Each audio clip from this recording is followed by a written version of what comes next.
too crowded, but we moved over to this room this year because past years we've had it in the dental building, and we like this building a lot better, a little bit more comfortable, and better AV equipment, and just like it. It's new. So I'm Jennifer Brackett. I'm going to be here all week. I am the Geriatric Education Specialist at the South Texas Geriatric Education Center.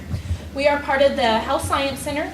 We work as a team of geriatric education centers throughout the United States. However, this past fiscal year, Title VII funding was cut, and geriatric education programs were pushed to the bottom of the barrel.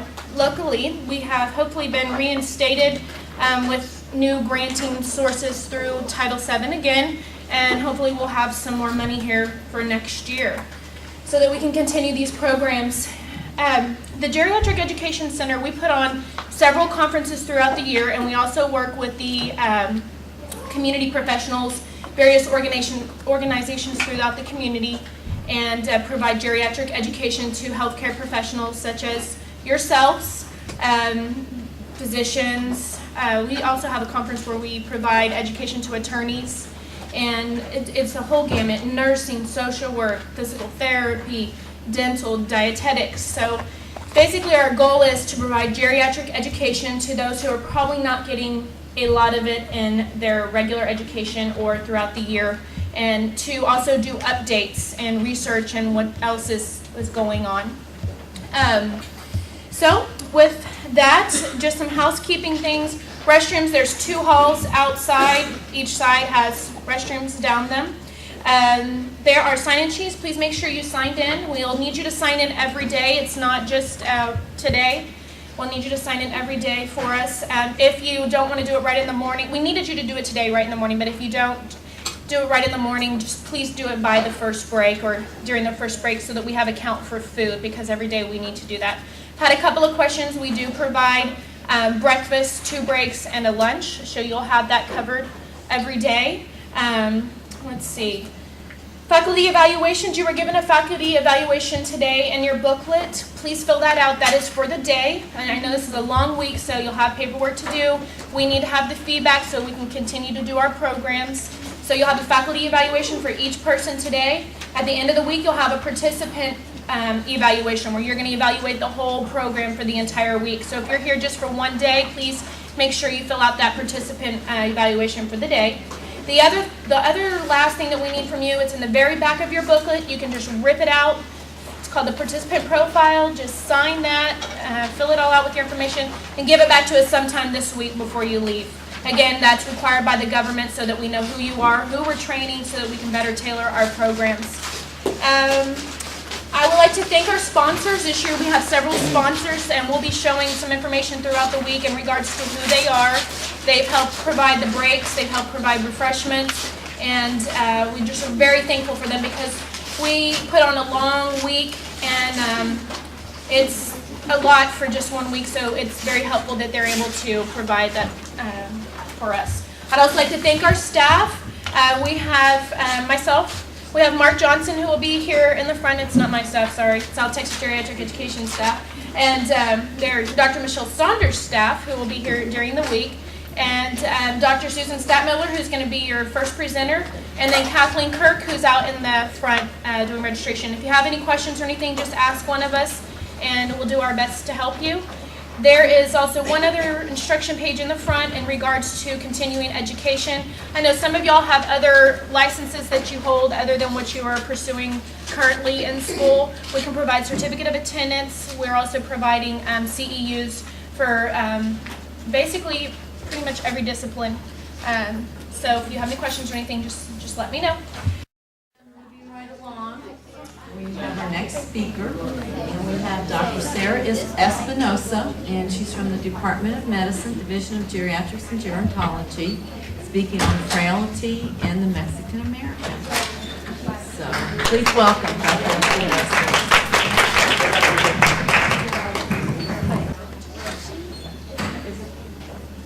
I tend to talk kind of quietly, so is it projecting? You can hear me? It works. No? You can't? You can. I think it's all the chaos in the back. Okay. All right.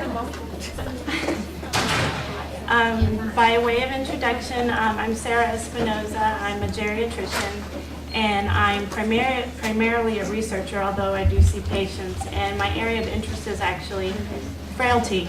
And we're going to go through what frailty is in the first few slides. They asked me to give a talk on frailty in Mexican Americans, and the truth of the matter is there's one published paper about frailty in Mexican Americans.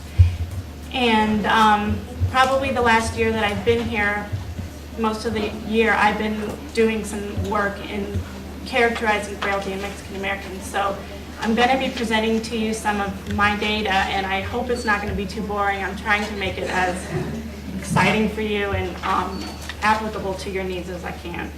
But this is what they want me to talk about, so this is what we're going to talk about. Okay, so by way of overview, first we'll talk about what frailty is in general concepts of frailty, definitions of frailty, and how it's been defined in the literature. And then I'm going to talk about the prevalence of frailty in Mexican Americans. I'll give you just briefly one slide on the one study that is, and then some data from my own work. And then in the end, sort of not really having anything to do with Mexican Americans in particular, we're going to talk about just basic geriatric principles that we use in caring for frail older adults. So what is frailty? So people who take care of older adults, from physicians, nurses, social workers, generally have a sense of when they see a frail person, they just say this person is frail, and you can just sort of tell. And the research that's gone on as far as defining, well, what is that? What is it that people say they sort of get a sense of? When someone says there's a frail older person, what do they really mean, and how do we quantify that? That research has only been going on probably in the last 10 to 15 years, so it's a fairly new field, and I'm going to be giving you some of the results of that research. But basically, we consider frailty to be a clinical geriatric syndrome in which older individuals who are frail have a reduced capacity to withstand stressors. And that would be, for instance, someone gets ill with some medical illness that any other person would tolerate, get over in a week or two. But this person just, from that point on, kind of goes on this spiral of decline and just doesn't fully recover and has a lot of complications as a result. And that's just one aspect. So we consider them to be vulnerable. And along with that vulnerability, we think of them as having this impaired physiologic reserve, where they're just not able to recover from a stressor like a non-frail older person would be. And when we can identify these people, we can say that these people are at risk for bad outcomes. So these people we should target for whatever interventions or prevention type things. And also in this concept physiologically, and that's another aspect of my research that I'm interested in, is trying to understand why are these people this way, what makes them vulnerable, and in particular we believe that they have physiologic differences going on at the cellular, molecular level that makes them more prone to decline. But I'm not going to go into all of that today. So as a way to illustrate these differences, I just wanted to go over two clinical scenarios to sort of illustrate the difference between a frail person, which would be the person on the left, and a person who is not frail, a non-frail person on the left and a frail person on the right. So on the left, you see you have a 75-year-old man with hypertension and diabetes. He develops a cough, a little bit of a fever. He goes to his primary care physician, and he says, you know what, you might have a little pneumonia going on. I'm going to give you some antibiotics. Go home. You don't need to be admitted. He goes home. He's maybe not doing as much as he usually does in those next week or two, but within 2 weeks, he's back to his usual state of health. He's going on with his usual daily activities. On the other side of the coin, you have a 75-year-old man with hypertension and diabetes. And what I'm trying to illustrate to you here is it's not age, it's not necessarily sex, although some studies suggest that women have a higher prevalence of frailty, and it's not necessarily disease. There's just something else different between these two individuals. So this person also lives independently at home, develops cough, fever, but also gets short of breath, goes to his primary care physician, and the primary says, you just don't really look that good. Let's check your oxygen level. It's a little bit low. I don't feel comfortable sending you home. I'm going to admit you to the hospital for antibiotics and better observation and monitoring. In the hospital, that person gets deconditioned because they're laying in bed for, however long it is, 5 days probably on average. And then once the person's discharged to home, they need a little extra help. Maybe they need a walker, and they didn't need a walker before. So I'm just trying to illustrate to you that same people who have the same disease, they're the same age, when they have a stressor, they don't do so well afterwards, or they don't do the same afterwards. So what are those scenarios trying to capture? Well, these are different things that people have associated with frailty. Weight loss, weakness, fatigue, inactivity, poor appetite goes along with weight loss, and sarcopenia, which is just a term that means muscle weakness or muscle wasting, balance or gait abnormalities, and deconditioning or muscle deconditioning. And then some of the things on the right are things that, like for instance, cognitive impairment and depression, are thought to play a role in frailty, but there hasn't been a lot of work done to characterize how important those two are in frailty. And there are even some people who argue that that this should not be part of the definition. I personally feel that these two do play a role in frailty. And then disability and comorbidities are thought to be associated very and highly correlated with frailty, but they're not the same. So you can be disabled and have multiple comorbidities but not be frail, or you can be frail but not have any multiple comorbidities. So you could just have hypertension but still be frail. So they're very correlated with each other, but they're not the same. So now I'm going to present to you the definition of frailty that I use in my research, and it's probably the most validated and studied definition that there is in the field right now. And it's a definition that comes up from Johns Hopkins, and that's where I actually did my fellowship. So I was either brainwashed, or I guess I was brainwashed because that's what I use for my definition now. There are other definitions, and it's a little bit controversial in the research as to what the correct definition is, but I tend to use this one because it's the most well-studied. So anyway, this definition kind of uses it considers 5 factors, and if you have 3 of these, you're considered frail. And this is for epidemiologic research. We don't usually, in a clinical setting, measure these things, but I'm going to, at the end, tell you just some generally what you do in the clinical setting. But anyway, so weight loss, exhaustion, low energy expenditure, weak hand grip, and slow walking speed. And again, if you have 3 of these factors, you're considered frail. If you have 1 or 2, it's intermediate or pre-frail, and then if you have none, you're not frail. So the study that this we call it a phenotype or definition or model was taken from was the cardiovascular health study, which is a fairly large longitudinal cohort that started in the 80s. And these individuals were aged 65 to 100. And using that definition, so 3 out of those 5 things, they found that the prevalence of frailty was 7%, meaning that 7% of the people in this cohort were frail. And frailty increased with age and was also 2-fold higher in women. And in that cohort, they used that definition to determine if it could predict bad outcomes. And it was predictive of hospitalization, falling, worsening disability, so like activities of daily living or instrumental activities of daily living, and also death. And they adjusted this data for many other factors, and they still found to be predictive.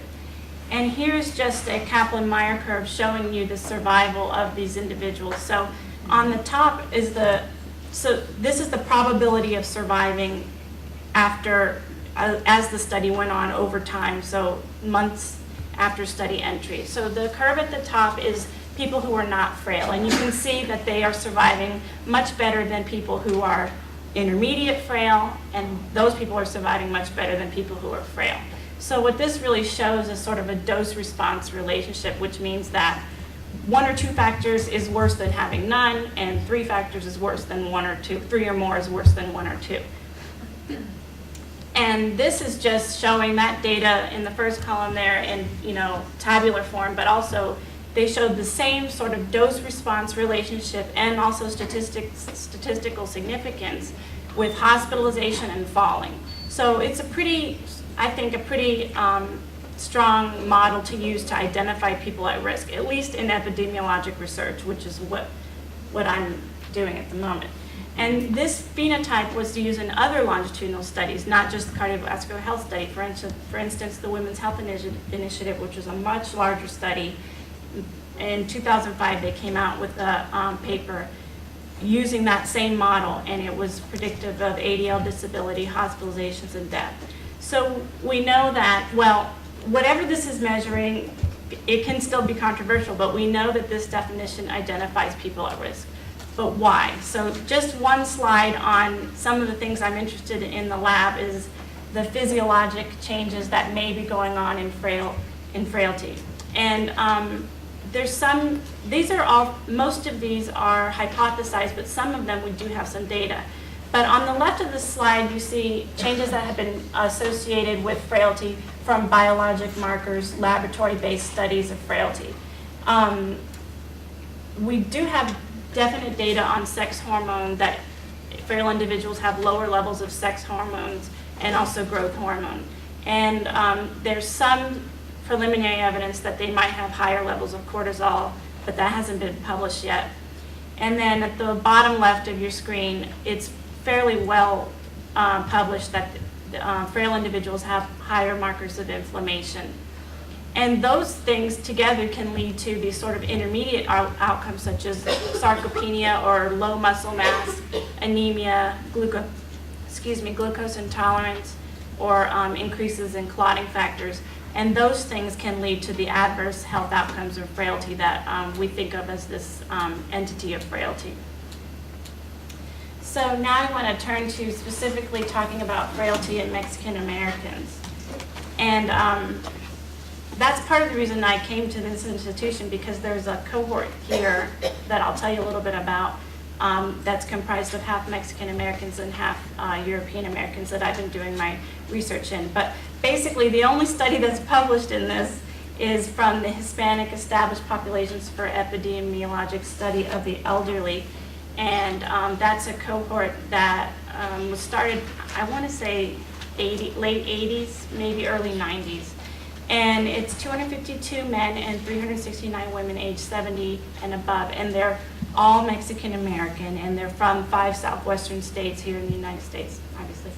And they, unfortunately, didn't have all 5 of the measures that were used in the first study I told you about, but they used the one they have. They didn't have a measure of energy expenditure, but they estimated the model from the data they had, and they decided that 2 or more would be frail, 1 would be this pre-frail category, and 0 would be not frail.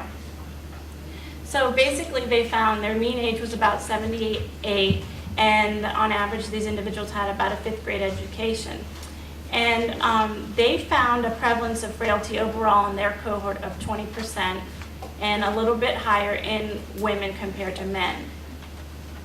However, because their cohort consisted of only Mexican Americans, and because the classification system is different, we really don't know the prevalence, at least using this definition, of frailty in Mexican Americans. For instance, we can't directly compare, for example, I should say, we can't directly compare those results to the results of the previous study, because for one, they're using a little bit different, a modification of the definition, and for another, that previous study was all European Americans. So what we really need is a cohort that has about equal Mexican Americans and European Americans. And I guess I should mention that in the first study that I cited to you, they did do a subpopulation, the cardiovascular health study. They had a total of about 5,000 individuals, and predominantly were European American. And they did a sub-study of a population of about 1,000 African Americans, and they found almost twice the prevalence of frailty in the African Americans. But the research I'm going to show you in the next few slides, I think that may not be accurate. So basically, just my work, I've been using the cohort here in San Antonio, and Dr. Helen Hazuda is the principal investigator of the cohort. She's a PhD clinical epidemiologist, and I've been lucky enough to work with her over the past year. And basically, she started this cohort in 1992. Of the people who have the data that I needed to construct the phenotype, there were about 750 people, age 65 to 80, a little bit more Mexican Americans than European Americans, but equal numbers that we could compare prevalence rates. And in 1992, they had extensive examinations looking at chronic disease, disability, dependence, socioeconomic status, and also a performance-based assessment of grip strength, walking speed, and the things I needed to construct the phenotype. So how did I construct the phenotype? So we had a question on weight loss, and the question was, in the last year, have you lost 10 pounds? And if they answered yes, then we would consider that weight loss. If they said both, then we would not consider that, because we would think that, well, if they gained it and then lost it, that wasn't unintentional. And what we're trying to get at is unintentional weight loss here. And then we also had a question about energy or exhaustion. They measured grip strength using a handheld dynamometer, and then the walking speed was measured over a 10-feet period. And then energy expenditure was measured using the Minnesota Leisure Time Physical Activity Questionnaire. And as we started getting into this, I'm going to kind of just, I guess, explain to you why we actually got interested in this. For instance, grip strength and walking speed, conventionally, using the criteria from the first study, are standardized to things like height and BMI. And as I started to construct this phenotype, it became apparent to me that, well, height and BMI differ significantly between Mexican Americans and European Americans. So as we went along through, and I'm going to show you the data, it seemed really obvious that the Mexican Americans are going to be more likely to be classified as frail, maybe not because they're frail, but more so because they differ with respect to physical characteristics that I mentioned. So what we really wanted, what we really thought then is that if you use that definition and apply it to the cohort as a whole, you may overestimate the prevalence of frailty in the Mexican Americans. So our objective in this study was to compare whether we took those criteria and apply them to the cohort as a whole, or separately within ethnic group, and determine if that made a difference as to how many Mexican Americans are classified as frail. And I'm going to try to make this as non-boring as possible. But basically what we did, walking speed, I told you, was a 10-foot walk. And basically, conventionally, what they did in the cardiovascular health study was standardize walking speed to height and sex. So based on height and sex, so if you're above or below average height and you're a male or female, they measured what the 20% cutoff for walking speed was. So for example, if you walked slower than 20% or less than everyone else in the cohort, you were considered slow for walking speed. That was completely arbitrary. I've spoken to the investigator of that study. Why did you pick 20%?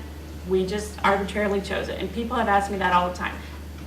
I don't know if there's probably, no other way to, there's other ways to do it, but it may or may not make a difference. But anyway, they did the same thing for grip strength, but grip strength was standardized to BMI and sex. So what we did was basically go through and take every parameter that they use and additionally standardize to ethnicity. So we would have one set of criteria which are conventional, basically would be applying the criteria from the cardiovascular health study the way they did it. And then our set of criteria, which we called ethnic specific, or EC, where we applied them within ethnic groups. So in essence, what we're doing is comparing Mexican Americans with each other and comparing European Americans with each other, which would eliminate those potential differences in the height and BMI that I mentioned. So this is just an example. If you notice, then on the top we have the conventional criteria. What they did was they stratify all the individuals on the left, which are the men, into 4 BMI quartiles. So the lowest BMI group, which is less than 25, the mid or low middle, I guess, 25.2 to 27.3, and then as you see, and then the highest group is over 29.1 would be the highest quartile. And then within each of those groups, you have the data on grip strength. If these people had grip strength 20% or up, if their grip strength was 20% or in the 20% or lower category for that group, they were considered weak for grip strength. So that's basically how the conventional criteria, or CCR. So ethnic specific criteria, which are the ones that we constructed, we basically stratified people by ethnic group in addition. So it gets very complicated, but you have male Mexican Americans versus male European Americans, and then female Mexican Americans versus female European Americans.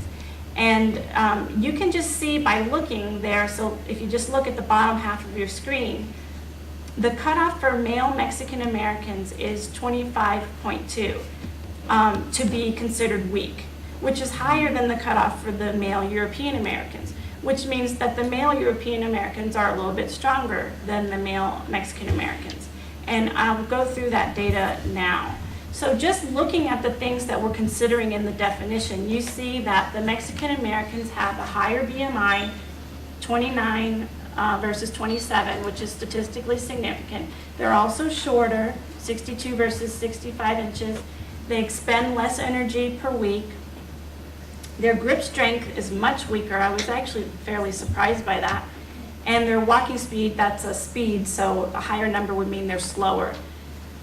So just by that, we don't even really need to go into it, but you can see that since this is the way this definition is constructed, the lowest 20% of the whole cohort is going to be considered frail. You can already see that most of those slots in the lowest 20% are going to be taken up by Mexican Americans. So this is the two sets of criteria side by side. And on the left are the conventional criteria. And you can see then in the parentheses are the percentages that 23% of Mexican Americans were considered slow for walking speed versus only 16% European Americans. And basically every other one was the same, statistically significant difference, except for exhaustion. And that question was, do you feel full of energy? Kind of surprisingly, more European Americans said they felt more, well, I guess maybe it's not surprising, but more European Americans said they did not feel full of energy than Mexican Americans. And there is a stereotype that Mexican Americans are fairly stoic individuals. I don't think that necessarily validates it, but there is a stereotype. I'm not very stoic, but but anyway, okay, so this is the prevalence that you get applying that definition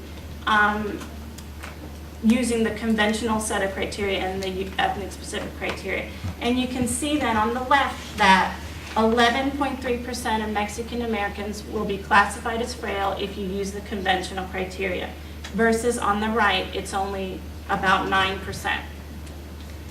So basically, the prevalence of frailty differs depending on how you define it. And it differs really depending on whether you're comparing Mexican Americans with each other or with other ethnic groups. And I think that difference is attributable to differences in body characteristics or physical characteristics that are just different between the ethnic groups.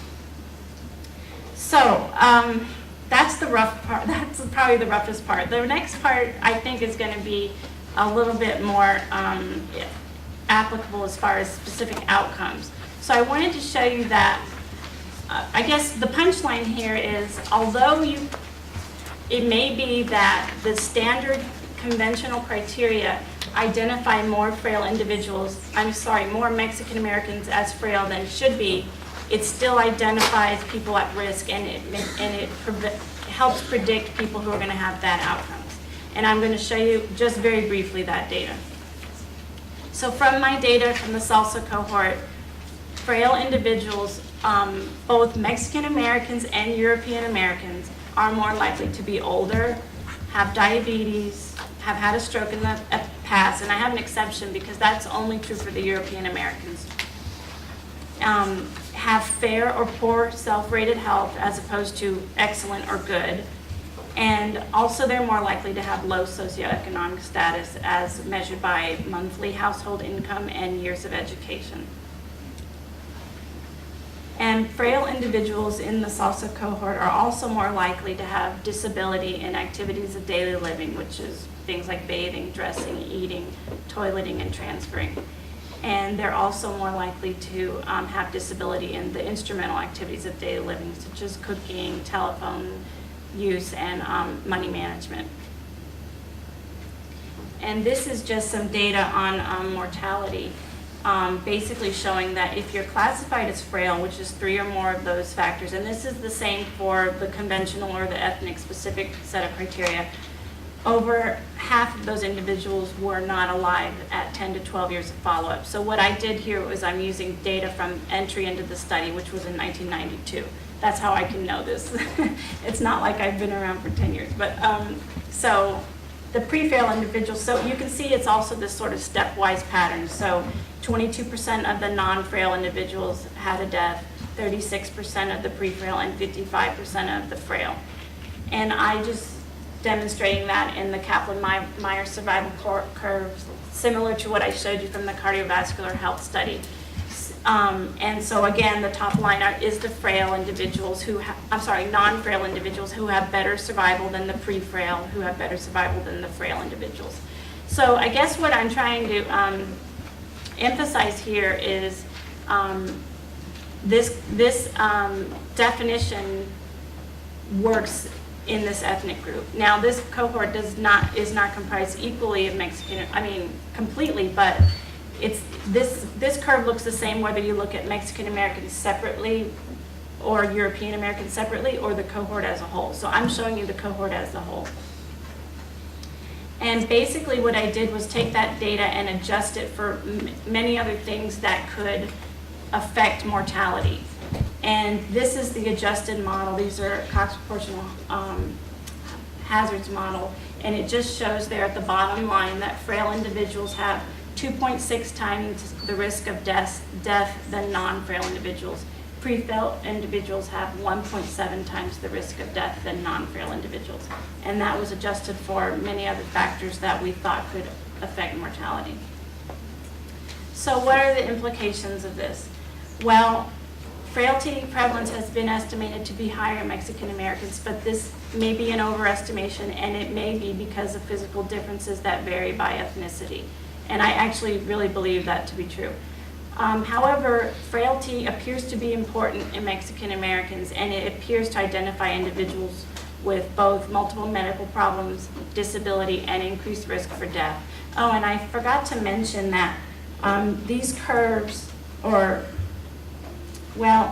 don't have the data here, but basically the stepwise pattern here that you see of frail, pre-frail, and non-frail, that was the same for pretty much every outcome that I looked at, including disability, number of days spent in the hospital over the past year, and I'm blanking on the other one. But basically, I was able to validate the definition in this cohort.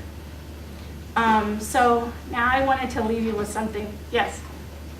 I just was wondering if after you had done the study, you just went back and looked at the acculturation to see if there was any difference across levels of acculturation. Right. Actually, that's an excellent question. And that cohort that I'm using has extensive data on acculturation, and we haven't looked at that yet, but that's definitely a next step. And you bring up that as a good point, because the first study in Mexican Americans that I mentioned, the Hispanic APESI or the H-APESI study, the way they sampled their cohort, most of their individuals were from a low socioeconomic status background. So this cohort was purposefully sampled so that they had a range of socioeconomic status and acculturation in the cohort. So we'll be able to go back and check that, but that's a very good point. So what I've talked to you up to now is what's being done in the field geriatric and gerontologic research in frailty. None of those tools that I mentioned are being used in the clinical setting. For instance, I don't measure anybody's grip strength when they come to see me in the clinic. I don't ask them to walk 10 feet and time it. It's the state of the science is not at the point where we can say that that is clinically useful or time, effective time management for a physician to be doing. That is still in evolution. As I mentioned, this is a very young field. So again, there's no widely used guidelines in the clinical setting. There are some, but I personally haven't run across anyone who routinely uses them. Basically, it's sort of clinical gestalt, and as you see several older people in a clinical setting, you just get a sense and you sort of know it when you see it. And I'm taking this quotation from a previous mentor of mine who was trying to kind of describe how difficult it is to describe frailty to people who don't see frail older adults frequently. So it's, I know it when I see it, but not everyone sees what I see. And I've given talks about frailty to groups of individuals who are cardiologists or rheumatologists, and they just sort of don't get what I'm talking about. And they kind of think, well, shouldn't they have some disease that's making them that way? And it's really sometimes very difficult to describe, but anyway. Basically, so what are we seeing? Well, it's these same general principles that I've been mentioning: weight loss, weakness, low activity, falling, sort of just a clinical gestalt. When you see someone, you can tell they're vulnerable and frail. So basically, in the management of frailty, there is no treatment for it at the moment. So basically, treating or caring for frail older adults is more management of their chronic conditions, management of their disabilities, and also managing other conditions that can cause what we consider secondary frailty. So you can be primarily frail and not have any reason for it, but there are medical conditions that are listed here that can cause this syndrome and make you appear frail, and you are, but it's just related to another syndrome or another disease. And in general, optimizing their medical management is the key for individuals who are frail and have other comorbid conditions. And in the case specifically of Mexican Americans who have a high prevalence of diabetes, optimal management of diabetes and their related complications is important. And then basically also you want to focus on prevention of other adverse health outcomes that are related to being frail, such as falling.